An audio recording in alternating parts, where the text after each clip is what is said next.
मेरे प्रिय साधकों और शिष्यों, प्रेम और मोह से भरे हुए आप सभी मेरे प्रिय शिष्य हो।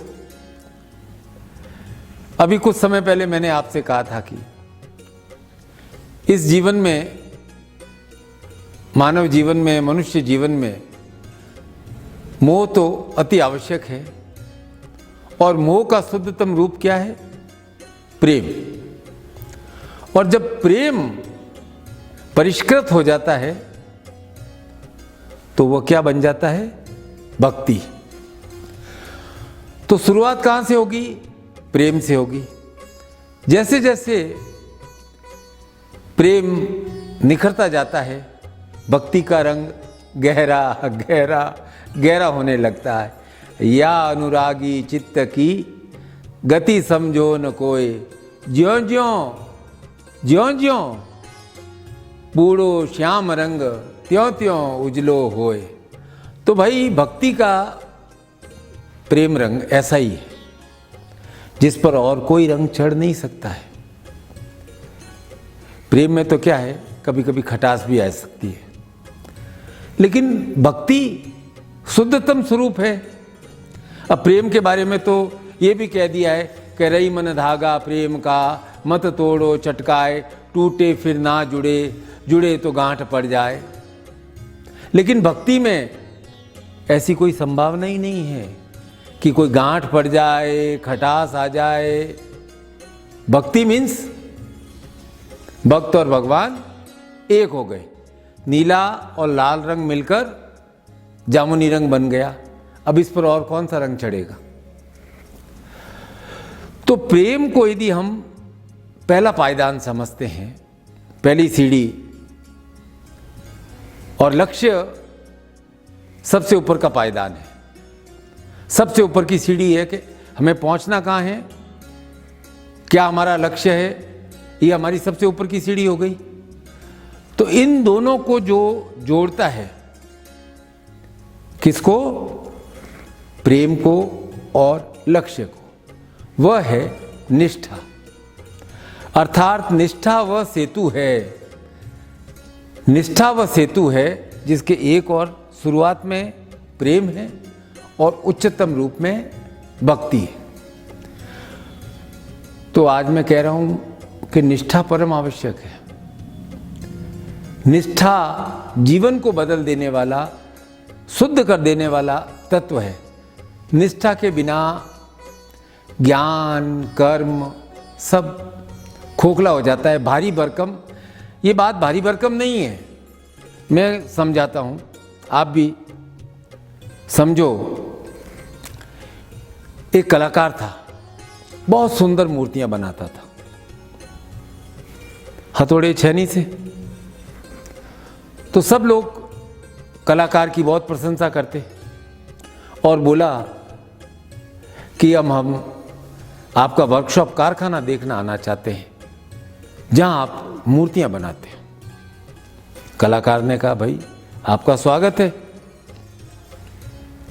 कि आप उसमें ऐसी सजीवता कैसे भर देते हो, क्या है? गए कलाकार का वर्कशॉप था वहां।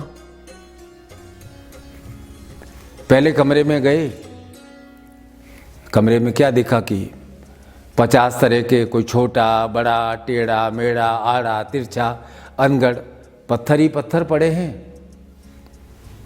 बड़े निराश हुए। बोला, ये क्या है? ये कैसे ऐसे पत्थर इतने बिखरे हुए पड़े? बोला, अब शुरुआत है भाई, ये है जो है।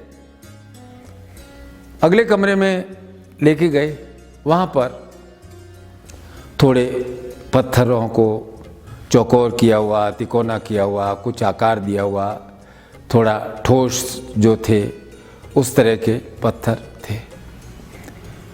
फिर भी उन्हें लगा कि क्या है, चौकोर और वगैरह टेढ़े मेढ़े नहीं हैं, लेकिन क्या है? तो कलाकार ने कहा कि अब आगे बढ़ते, आगे बढ़ो, आगे बढ़े। तो तीसरे कमरे में गए तो वहां देखा कि आश्चर्यचकित रह गए, अरे ये क्या, एकदम सजीव जैसे मूर्ति भगवान की हो या और कोई हो, एकदम बोलती हुई। ऐसा लगा कि जैसे अभी मूर्ति से बात करेंगे, जवाब मिलेगा, भगवान का आशीर्वाद जवाब मिलेगा। महादेव की मूर्ति के एकदम ऐसा लगेगा कि महादेव कह रहे आओ भक्त आओ, एकदम जीवंत। बड़े आश्चर्यचकित हो गए। तो कलाकार ने कहा, देखो भाइयों, ये जो मूर्तियां हैं ना, ये चमत्कार से नहीं बनी। पहले कमरे में जो आपने अनगढ़ पत्थर देखे थे ना, ये सब मूर्तियां तो उन अनगढ़ पत्थरों में पहले से ही विद्यमान थी। मैंने तो केवल तरासा है उन्हें और उनमें से मूर्ति निकल गई है। और कहा कि यह काम आप भी कर सकते हो। बोला मैं कोई विद्या का सबसे बड़ा जानकार नहीं हूं कि मैं ही कर सकता हूं संसार में, और कोई नहीं कर सकता है। लेकिन उसने कहा कि मैं कैसे करता हूं, कोई लंबा चौड़ा फॉर्मूला नहीं है, मैं केवल और केवल रोज कर्मनिष्ठ होकर कार्य करता हूं, समर्पण भाव से कार्य करता हूं और भक्ति से ओतप्रोत होकर इन पत्थरों को तराशता हूं। आपको भी, मैं इन पत्थरों से बोला मैं प्रेम करता हूं, तो आपको भी इन पत्थरों को पहले प्रेम करना पड़ेगा।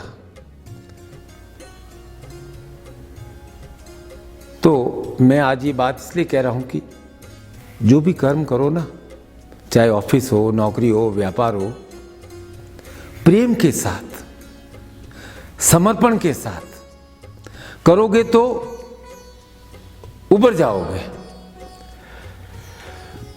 तो ये जो दृष्टि है ना कि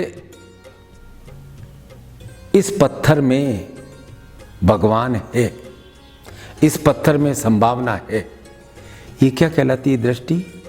ये गुरु दृष्टि कहलाती है।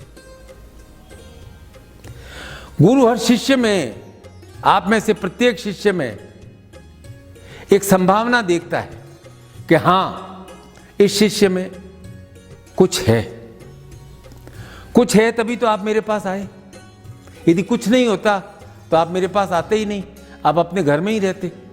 कुछ है आप में, फिर मैं उस कुछ को, आपके कुछ को देखता हूं।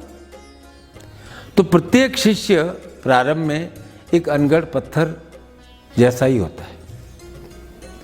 गुरु का काम बड़े प्रेम से अपने शिष्य के भीतर छुपी हुई क्षमताओं को, संभावनाओं को निकालना है। गुरु को अपने प्रत्येक शिष्य में, चाहे वह बालक हो, युवा हो, वृद्ध हो, स्त्री हो, पुरुष हो, ब्रह्मचारी हो, सन्यासी हो, साधु हो, गृहस्थ हो, शरीर से छोटा हो, बड़ा हो, कोई अंतर नहीं पड़ता है। गुरु हर शिष्य में अनंत संभावनाएं गुरु को दिखती हैं, जिसे वे धीरे धीरे प्यार से, निष्ठा से ठोक बजाकर उसे बाहर निकालते। इसलिए गुरु को कहा गया है समदर्शी, कि सबको एक दृष्टि से देखना। और फिर ये भी कहा गया है, गुरु कुमार शीश कुंभ है, गड़ी गड़ी काटे खोट, अंतर हाथ सहार दे, बाहर मारे चोट। तो चोट कौन मारेगा? और किसी की चोट तो तुम सहन कर नहीं सकते हो, और दूसरा चोट मारेगा तो आपको घायल करने के लिए मारेगा।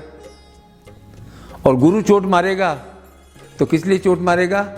आपको तराशने के लिए। इसलिए हर व्यक्ति को जीवन में गुरु की आवश्यकता है।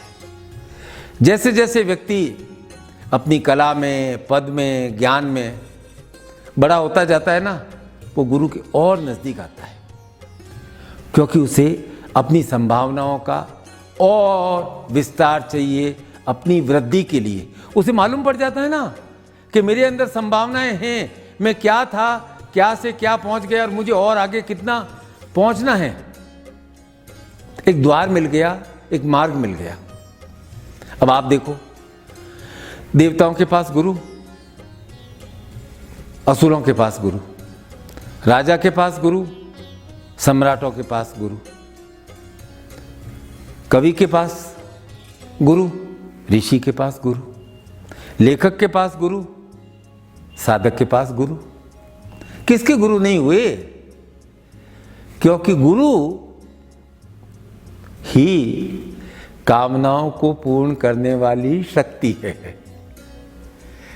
गुरु ही जीवन को निरंतर और निरंतर सही दिशा दिखाने वाली शक्ति है।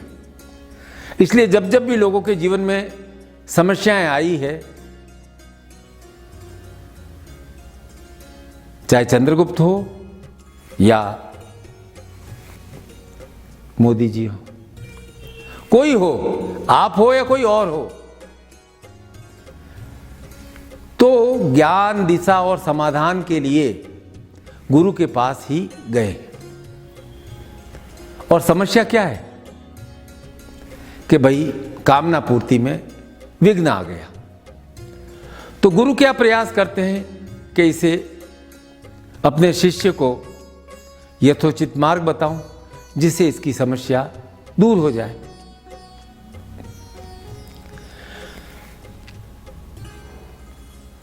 गुरु इलाज आपका नहीं कर सकता, लेकिन कौन से अस्पताल जाना चाहिए, क्या इलाज कराना चाहिए, वह मार्ग तो आपको बता ही सकता है।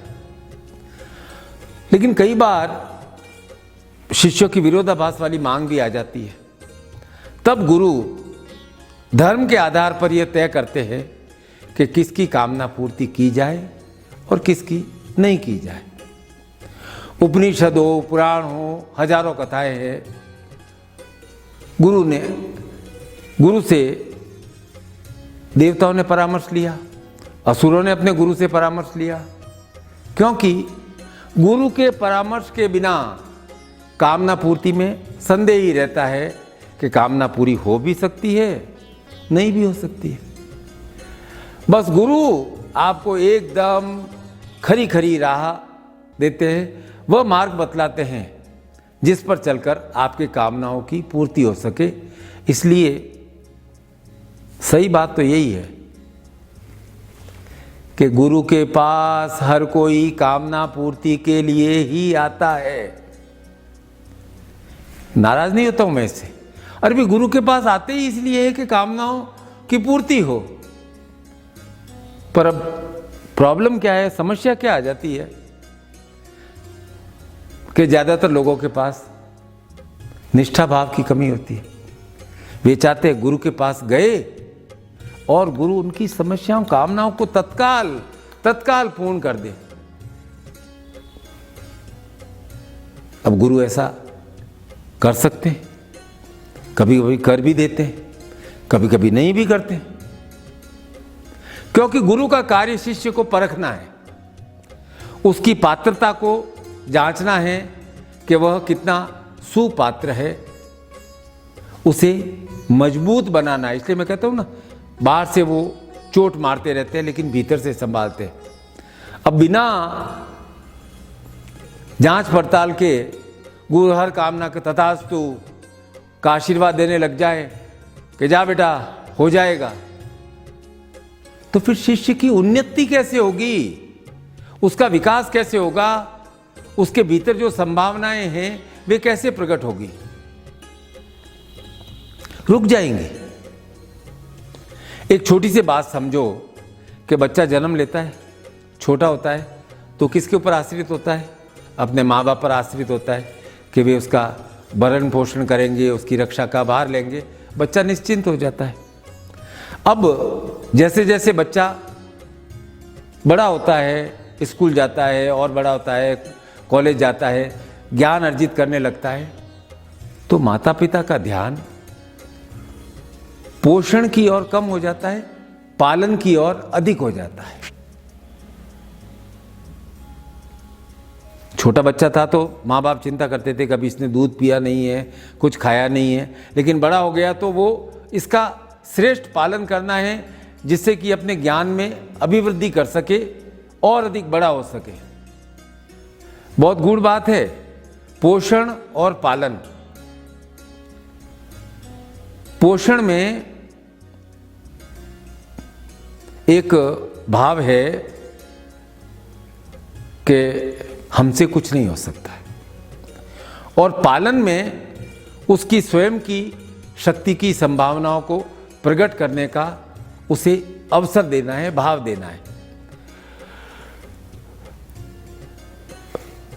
पोषण में निर्भर रहता है और पालन में आत्मनिर्भर हो जाता है, बड़ा ही अंतर है। तो जब शिष्य पूरे हृदय से साष्टांग दंडवत होता हुआ गुरु के पास पहुंच जाता है तो गुरु के पास उसकी कामनाओं को पूर्ण करने के अलावा कोई और मार्ग तो उपाय रहता ही नहीं है, क्योंकि गुरु का कार्य यही है भाई कि शिष्य की कामनाओं की पूर्णता का आशीर्वाद दे। अब हर बार ऐसा ही गुरु करते रहे तो क्या होगा? शिष्य अनगढ़ पत्थर की भांति रह जाएगा। उसके अंदर न तो आत्मनिर्भरता आ सकती है और न ही उसके अंदर संभावना शक्ति प्रकट हो सकेगी, क्योंकि उसने गुरु को ठोकने, पीटने, पीसने, रगड़ने, पकाने का मौका तो दिया ही नहीं। यह तो अवसर आपको भी गुरु को देना चाहिए कि नहीं देना चाहिए? इसलिए मैं कहता हूं कि यदि शिष्य को अपने चरित्र का उत्थान करना है तो उसके भीतर भावनात्मक रूप से परिपक्वता आनी चाहिए। वह पालन पोषण से पालन की ओर बढ़े। यह मैं आपके अंदर यह भाव आना चाहिए शिष्य में कि यह मैं कर सकता हूं। यदि उसे समस्याओं से जूझने की शक्ति चाहिए तो शिष्य का यह कर्तव्य है कि वह गुरु के पास पूर्ण निष्ठा भाव से जाए। और मैं बताऊं कि सबसे बड़ा निष्ठा भाव क्या है? सबसे बड़ा निष्ठा भाव है इस सत्य को अपने भीतर आत्मसात कर लेना, रोम रोम में बसा लेना कि मनुष्य सिर्फ कर्म का अधिकारी है। मनुष्य सिर्फ कर्म का अधिकारी है, फल का अधिकारी नहीं है। यह भावनात्मक परिपक्वता की बात है। इससे बड़ा निष्ठा के संबंध में कोई वाक्य नहीं हो सकता है। क्या भाई, क्या अर्थ है इसका? इसका अर्थ है कि हर समय हर काम करते हुए सोचना है कि भाई मुझे मेरा काम करने दो, बाकी गुरु का काम है जिसे वे देख लेंगे। क्या आप ऐसा करते हो? क्या अधिकांश शिष्य ऐसा करते हैं? क्या करते हैं? अरे मेरा काम कोई और कर लेगा, ये गुरु की पंचायती है ना, ये तो मैं कर लूंगा, तुम्हारी पंचायती मैं कर लूंगा, मेरा काम कोई और कर दे। ज्यादातर लोग इसी प्रकार की सोच रखते हैं। इस कारण उनके जिंदगी में उथल पुथल भी बहुत है। क्यों है? निष्ठा नहीं है। और जब तक निष्ठा का यह भाव नहीं आएगा कि गुरु के बिना मेरी नैया पार नहीं होगी और मेरा तो काम कर्म करना है, तब तक कुछ नहीं होगा। ये निष्ठा आनी चाहिए कि मेरा काम कर्म करना है और गुरु मेरी नैया पार करेंगे। अरे गुरु तो खड़े हैं भैया आपको पार लगाने के लिए इस संसार में, और नाव लेकर खड़े हैं। पर नाव पर चढ़ने के लिए पहला कदम तो आपको बढ़ाना ही पड़ेगा। जब नाव में चढ़ते हो तो कैसी नाव डगमगाती है, एकदम आपको लगता है एकदम इधर से इधर झोल खाती है। तो गुरु रूपी नाव में सवार होगे तो आपके जीवन में कुछ तो डगमगाएगा ही डगमगाएगा।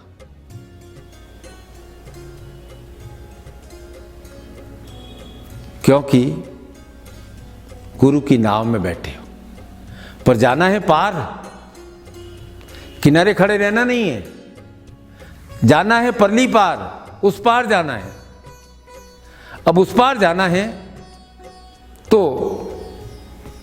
गुरु की नाव में बैठना ही पड़ेगा। अब तक आपका क्या है, डर रहा है कि बैठे हैं, चलो क्या करना है, जो हो जाएगा जो हो जाएगा, ये भाव नष्ट हो जाएगा आपका। कुछ पुरानी परंपराएं टूटेंगी, नई परंपराएं जन्म लेगी, सब कुछ डगमग डगमग डगमग होगा। अब इस डगमग में भी निष्ठा पूरी रखनी है। अब जिसमें निष्ठा ही नहीं है तो गुरु क्या कर सकते हैं। मैं आपको और बात बताता हूं।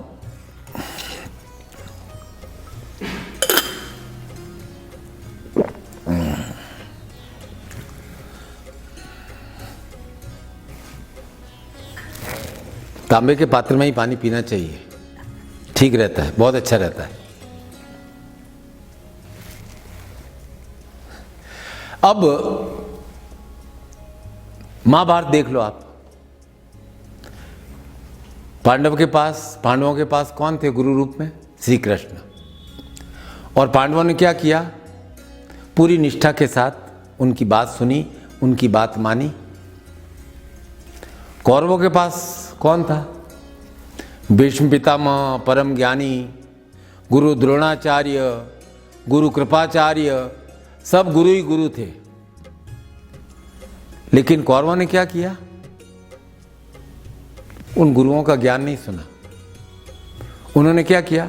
शकुनी के लोभ का ज्ञान उन्हें रस भरा जान पड़ा। उन्होंने शकुनी का ज्ञान अपनाया। इसलिए कोई अपने बच्चे का नाम शकुनी नहीं रखता है, क्योंकि शकुनी अर्थात षड्यंत्र। तो गुरु के पास कामनाएं अवश्य पूर्ण होती है, पर याद रखना परिश्रम तो करना ही पड़ेगा, स्वयं करना पड़ेगा। एक और बात सुनो। रामकृष्ण परमहंस के पास एक साधक गया और उसने कहा कि महाराज जी, मैं परमपिता परमात्मा को कैसे देख सकता हूं? महाराज जी ने कहा कि अरे भाई, तुम तो बहुत बड़ी बात कही है। पहले कथा सुन लेते हैं, फिर परमात्मा को भी देख लेते हैं, क्या मार्ग है। उन्होंने कहा पहले मेरी कथा सुनो कि गुरु और शिष्य नाव पर गंगा पार जा रहे थे। नौका जब बीच धार पहुंची तो गुरु ने अपने शिष्य को कहा, बेटा कूद जा। शिष्य कूद गया। गुरु आज्ञा का पालन। अब नीचे गया, तैरना आता था, ऊपर आया, नाव के पास आया। गुरु ने उसका सिर पकड़ा, बाल पकड़े, फिर पानी में डुबो दिया मुंह। और अब इधर शिष्य चटपटाने लगा। वो अब गुरु उसको ऊपर आने नहीं दे, वो चटपटाए। वो नाव चलाने वाला मल्ला देख रहा था। उसने सोचा कि आज तो शिष्य के प्राण गए। आंखों ही आंखों निवेदन किया कि प्रभु छोड़ दो, छोड़ दो। गुरु ने पकड़ ढीली कर दी और शिष्य को ऊपर ले आए, नाम बिठाया। गुरु ने कहा कि जब तुम पानी के भीतर थे तो तुम्हारे मन में क्या विचार आ रहा था? शिष्य ने कहा बस ये विचार आ रहा था, कैसे ही करके पानी से बाहर आ जाऊं। ठीक। तो गुरु ने कहा कि अच्छा, जब तुम बाहर आ रहे थे और मैं तुम्हारा सिर दबा रहा था, तब तुम्हारे दिमाग में क्या विचार आ रहा था? शिष्य ने कहा अगर आप ऐसा कर रहे हैं तो जरूर इसमें मेरा कुछ भला ही होगा। आपकी इच्छा, हे गुरुदेव आपकी इच्छा मेरे लिए सिरोधारी है। आप जो भी करते हैं मेरे भले के लिए ही करते हैं। तो परमहंस ने उसको समझाया कि देखो, तुम्हें सूत्र मिला कि नहीं मिला ईश्वर को पाने का? जितना तुम्हारा मन पानी से बाहर आने के लिए बेचैन था, उतनी ही तड़प, उतनी ही बेचैनी ईश्वर के लिए भी हो जाए तो तुम्हें परमात्मा के दर्शन अवश्य हो जाएंगे। और उस दर्शन में तुम्हारा रक्षा कवच क्या है? गुरु निष्ठा। अब आप ऐसा करो, इस कहानी को अपने स्वयं के ऊपर आजमाओ। बहुत सरल है। ईश्वर को छोड़ो, ईश्वर की बात, ईश्वर के स्थान पर आप अपनी कोई भौतिक कामना डाल दो। अब यदि आपको उसको पाने की चटपटाहट है, तीव्र कर्म है, तो वो कामना अवश्य पूर्ण होगी। लेकिन उसे पाने का माध्यम गुरु निष्ठा ही है। जीवन में गुरु निष्ठा के बिना कुछ नहीं मिलता है, न सफलता मिलती है और न ही भगवान मिलते हैं। गुरु वो चाबी है जो हर ताला खोल देती है। ऐसा समझो कि गुरु वह कल्पतरु है, कल्प वृक्ष है, जहां सारी कामनाएं पूर्ण होती हैं। लेकिन एक बात याद रखना, आपको सफलता के लिए गुरु कोई अधर्म का मार्ग, जोड़ तोड़ का मार्ग, षड्यंत्र का मार्ग नहीं बताएंगे कि बेटा तुम ऐसे जोड़ तोड़ करो और ऐसे ये करो, उससे तुम्हारा काम हो जाएगा। गुरु तो एकदम स्पष्ट लंबा मार्ग बताएंगे, सीधा मार्ग बताएंगे और कहेंगे इस निखिल मार्ग पर चलो, इस धर्म मार्ग पर चलो। इस मार्ग पर कंकड़ पत्थर आएंगे, कुछ ठोकरें लगेगी, लेकिन तुम हिम्मत बांधकर निष्ठा के साथ चलते रहना, चलते रहना। अगर आप में यह सच स्वीकार करने की शक्ति है, गुरु के प्रति निष्ठा है, तो आपकी उन्नति को ब्रह्मांड में कोई नहीं रोक सकता है। बस लोग ज्यादातर यहीं पर डगमगा जाते हैं, बहुत जल्दी में होते हैं। सब कुछ चाहिए, जल्दी जल्दी चाहिए, तुरंत चाहिए, आदि हो व्याधि हो, सब तत्काल ठीक हो जाए। अरे भाई ठीक है, शुभस्य शीघ्रम, लेकिन इतना सही भी नहीं है ये। अब उपनिषद में क्या है कि गुरु शिष्य संवाद है। उपनिषद का अर्थ भी यही है कि गुरु के पास बैठकर लिया हुआ ज्ञान, उपनिषद। गुरु के पास शिष्य आता है, संविदा लेकर आता है। संविदा का मतलब है कि मैं आपसे कुछ प्रश्न पूछने आ रहा हूं। गुरु उसके प्रश्नों की जिज्ञासाओं का उत्तर देते। और उपनिषद में बहुत सारे प्रश्न ब्रह्म, जीव, अनुसंधान के होते हैं। आत्मा क्या है, उसका आत्मा का स्वरूप क्या है, आत्मा कैसी दिखती है, आत्मा का ज्ञान होने पर क्या होता है, आत्मज्ञान क्या है। तो ये सारी बातें, चाहे ईशावास्य उपनिषद हो या मुंडकोपनिषद हो, कठोपनिषद हो, तैत्तिरीय उपनिषद हो, सब में कुल मिलाकर के इन्हीं जिज्ञासाओं का समाधान किया गया है। तो मैं सोचता हूँ उपनिषद में इतनी चर्चा हो रही है और गुरु और शिष्य अलग अलग निष्कर्ष पर पहुंच रहे हैं, ब्रह्म के स्वरूप को जानने के लिए इतनी मेहनत क्यों कर रहे हैं? अब गुरु गीता में तो भगवान शिव ने, गुरुओं के गुरु ने साफ साफ स्पष्ट कह दिया है, गुरु साक्षात परब्रह्म तस्मै श्री गुरुवे नमः, कि परम ब्रह्म का रूप है वह गुरु ही है। अब इस ब्रह्म को लेकर सामान्य जन का भ्रम होना स्वाभाविक है, क्योंकि कभी तो शिव को ब्रह्म कहा गया है, कभी ईश्वर को ब्रह्म कहा गया है, कभी गुरु को ब्रह्म कहा गया है। मूल बात क्या है कि ईश्वर और शिव में कोई अंतर नहीं है। ये दोनों ही ब्रह्म के निराकार स्वरूप है। निराकार है ना, इसीलिए शिव का स्वरूप क्या है? लिंग स्वरूप है। हम उस लिंग का अभिषेक करते हैं, उसका पूजन करते हैं, एक प्रकार से निराकार स्वरूप है और रोज करना चाहिए। अब तक नहीं किया तो अब से शुरू कर दो कि शिवलिंग पर जल चढ़ाना है, शिवलिंग की पूजा करनी है, यह आपकी स्वयं की पूजा हो जाएगी। तो मूल बात यह है कि ईश्वर और शिव में अंतर नहीं है, ये दोनों ब्रह्म के निराकार रूप हैं। और ब्रह्म का साकार रूप कौन है? गुरु। साकार रूप है गुरु, बस इतना ही फर्क है। अब निराकार को कहां खोजते हैं? निराकार को कहां खोजते हैं? निराकार को हम अपने मन के भीतर खोजते हैं। और निराकार को पाने का मार्ग क्या है? ध्यान, समर्पण और स्वयं की स्वीकृति, अर्थात स्वयं का भाव, स्वयं की इच्छा। और साकार को कहां खोजेंगे? जहां साक्षात है। और साकार को पाने का मार्ग क्या है? भक्त बनना पड़ेगा, तब साकार को अपने चर्म चक्षुओं से देख सकते हो। निराकार को देखने के लिए अंतर चक्षु चाहिए, साकार को हम चर्म चक्षुओं से देख सकते हैं। इसलिए भक्त बनना पड़ता है।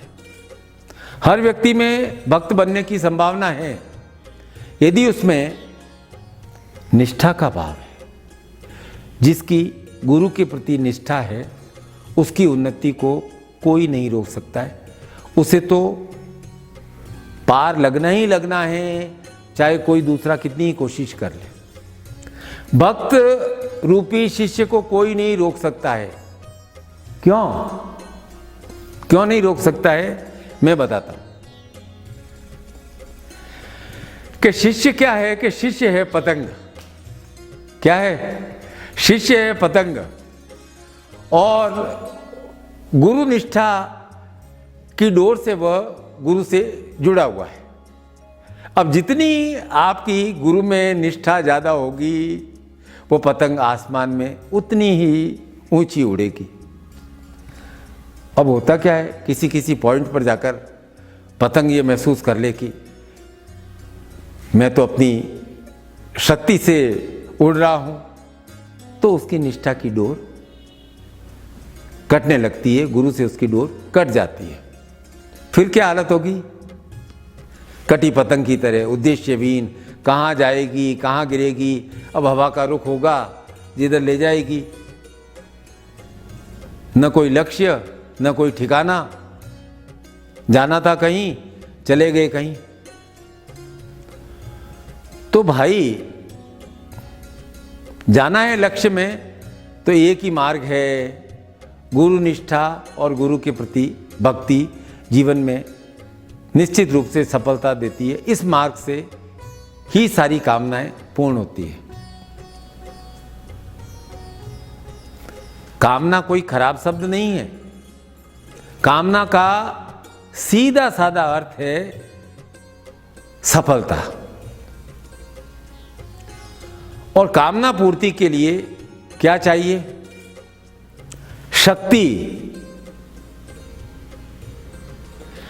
पर बात यह है कि शक्ति मिलती भक्ति से ही है।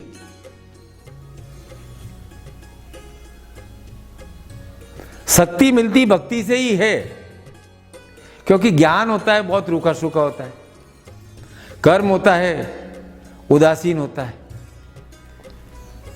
फल देगा नहीं देगा, इसलिए कर्म को कहा गया है उदासीन। बस केवल भक्ति है जो प्रेम रूपी भावनाओं से ओतप्रोत है। हमारे नारायण विष्णु कहाँ विद्यमान है? भाव जल में, क्षीर सागर में। और मनुष्य क्या है? भावनाओं के सागर में गोते लगाता रहता है। तो ये भावनाओं का सागर है ना, बहुत उलझा हुआ है, जटिल है।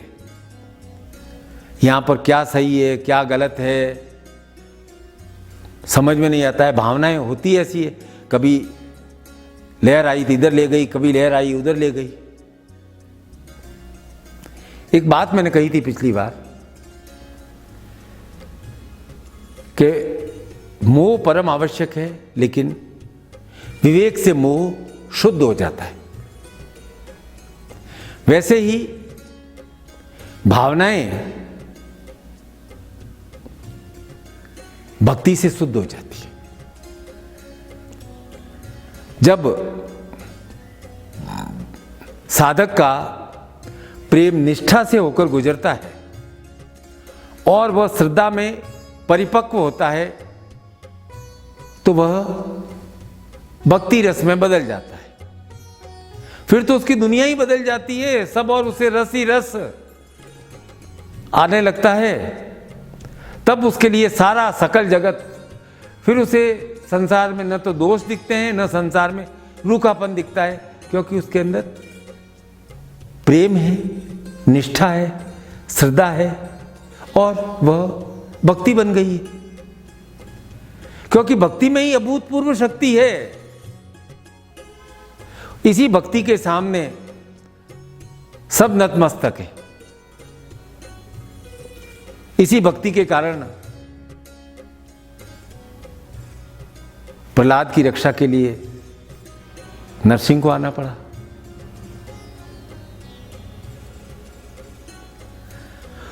तो भक्ति इतनी अधिक श्रेष्ठतम भाव है कि एक भक्त गागर में सागर भर सकता है, क्योंकि भक्त से ही तो भगवान है। यदि भगवान भक्तों पर कृपा नहीं करेंगे तो किस पर कृपा करेंगे? तो भक्त से ही भगवान है। तो गुरु इस भक्ति रस में रंगने का पाठ्यक्रम चलाते हैं गुरु अपनी पाठशाला में। और गुरु की पाठशाला बहुत अजीब है। और गुरु का यह पाठ श्रेष्ठ भी है, लेकिन इस पर वही शिष्य चल सकता है जो अपना शीश भी गंवाने के लिए तत्पर है, जिसकी निष्ठा गुरु में अटूट है। जहां ऐसी श्रद्धा है वहां सब कुछ संभव हो जाता है। सब संभव हो जाता, मन नहीं घबराता। क्योंकि जहां भक्ति है, निष्ठा है, वहां मन नहीं घबराता। मन के भाव सागर में फिर आप उथल पुथल नहीं होते हो। आपको लगता है गुरु रूपी नाव में बैठा हूं, मैं तो 101% पार होऊंगा ही होऊंगा। इसलिए हर समय एक शिष्य को गुरु की सत्ता पर भरोसा रखना चाहिए और याद रखना चाहिए कि गुरु ही परम मित्र है, परम सहयोगी है। गुरु ही गुरु है। बस समस्या कहां आती है? तोलने मोलने लग जाते हो गुरु को, तोलते बहुत हो। यह काम नहीं करना है। न तो गुरु को तोलना है, न गुरु को मोलना है, न गुरु को परखना है। करना तो यही करना है कि गुरु पर हो अटूट श्रद्धा, प्रेम से निष्ठा और निष्ठा से शक्ति, और भक्ति और शक्ति परस्पर जुड़े हुए। जहाँ भक्ति है वहाँ शक्ति अपने आप आ जाएगी। आपके कार्य चाहे विघ्न आए तो अभी पार हो जाएंगे। यही आपको आशीर्वाद है कि आप सब प्रसन्न रहें, सब स्वस्थ रहें, आनंद और भक्ति से परिपूर्ण रहें। मेरी तो यही कामना है। आप सभी को बहुत बहुत आशीर्वाद। जय निखिलम, जय निखिलम। आशीर्वाद।